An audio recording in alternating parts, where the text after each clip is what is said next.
Hello, good morning सर्वांना. Good morning.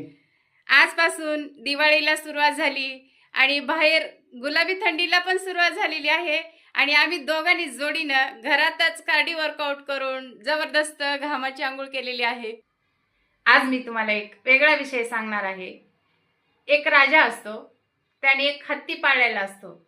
तो हत्ती माणसांसोबत सणा समारंभात यात्रेत खूप आनंदाने राहत असतो. पण तो हत्ती त्याच्या कळपातून बाहेर येऊन माणसांसोबत गुण्यागोविंदानं राहतो. हे काही अप्रापंचिक तत्वाला आवडत नाही आणि म्हणून ते अप्रापंचिक तत्व एक दिवस त्या पाळलेल्या हत्तीच्या कानात हळूच मुंगी सोडतो आणि हत्ती माणसांसोबत गुण्यागोविंदानं राहिलेल्या त्या माणसाला तुडवत जातो, धुमाकूळ घालतो. आणि माणसांचं सुद्धा असंच आहे.